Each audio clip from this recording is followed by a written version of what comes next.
CWyatt-Morley and Mr. Buddy Stewart, both members of the organization WOMEN. And of course, Ms. Wyatt-Morley, before we had our first commercial break, we were talking about some of the things that led the two of you to become involved in this fight against AIDS and HIV. But let's have the two of you recognize that this is World AIDS Day, and that this disease is having a tremendous impact not only in the United States but throughout the world. And so let's look at it from that perspective, the impact that it's having on the world today, so that we can sort of get a greater interest into this disease. Exactly. Statistically, 33.6 million people have HIV, and that is just devastating. It is wreaking havoc in our economic community. Individuals between the ages of 24 and 44 have the highest rates of HIV infection across the board. 1 in 50 African American men in the United States are HIV positive, and 1 in 160 African American females in the United States are HIV positive. So you can begin to see the devastation that this disease is causing amongst children. Children are being left orphaned, marriages are being destroyed, families are being sliced and separated. Havoc in the States and across the world. It is wreaking economic havoc on the continent of Africa, as you are very well aware of, and also in Thailand. I do a lot of work on in the country of Thailand, and it is wreaking havoc in our third world countries. Really, a lot. It is really. Well, now, Mr. Stewart, what do we see as some of the best methods as an outreach person, some of the best methods of at least controlling this disease until we can get a better handle on it? How would you see that as an outreach person? As an outreach person, I look at it like this. Education is the most important thing. One thing I will always express whenever I go out, this disease does not discriminate. And the most important thing that we need to do is go into our community, go into the schools, go into the churches, go into the homes, and just educate, you know, and just keep the people aware of what's going on. Practice what you preach. Like I was telling you earlier in the show, I've been in many homes before, and I have been thrown out, but I keep going back. And I'm like, after a while, you know, they're going to have to accept me sooner or later. I'm accepted. And so I feel good about that.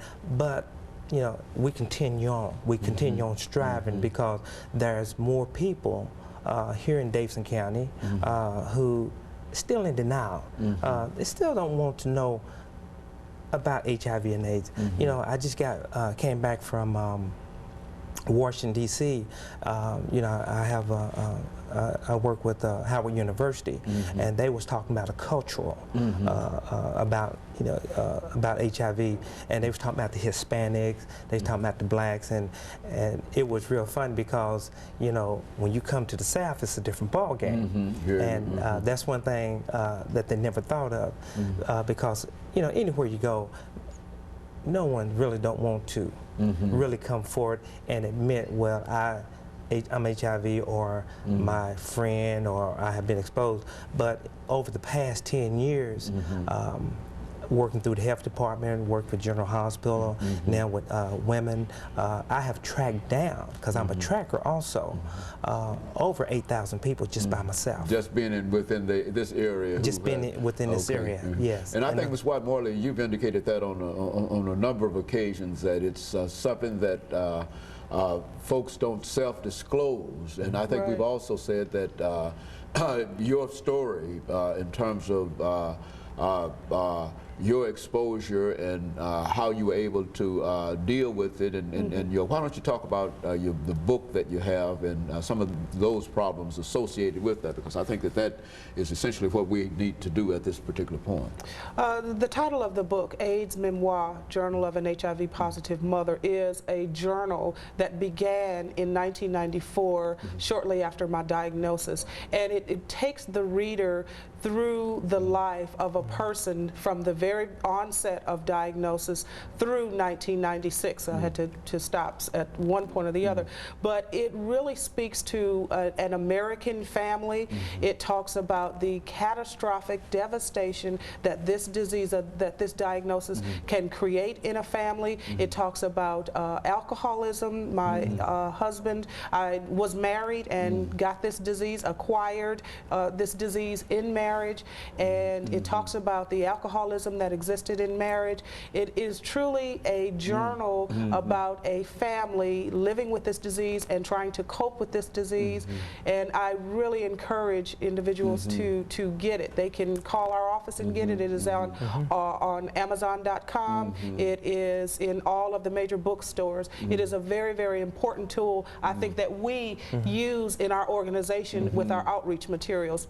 It really depicts life inside the skin of a person living with a disease and life inside of the skin of a family trying to cope with devastation of this disease. And this is the kind of information that we rarely get in reference to this disease. It seems that more than anything, people want to deny any kind of contact with the disease, and folks that do have that contact generally end up in some kind of situation where they're generally discriminated against, and so both of you simply believe that we need to do more in terms of education. Much more. There's no doubt about that. Absolutely, absolutely. There's a lot of work to be done. There's a lot of people that need to be brought out of denial.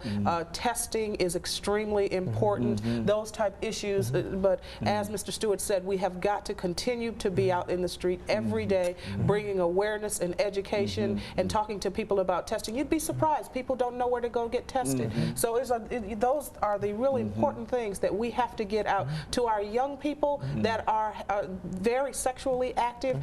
They have no idea. We have to educate our young people. We have to educate women. We have to educate families with respect to HIV and AIDS. We really have to stay busy, and it keeps us busy. Yeah, it keeps us very busy, and I like to say this. I met with a teenager a couple years ago, and it was so, it sort of got to me because she was HIV positive, but her boyfriend said, well, since you got it, I wanted to because I'm in love with you. And I'm like, don't you understand? You don't understand. You don't understand. Very good. Okay, and so let us take this. We're getting ready here for our second commercial break, after which we'll come back and we'll have one more segment. But I think that essentially this is what we want to do. And of course, we'll be back with our audience following this short commercial break.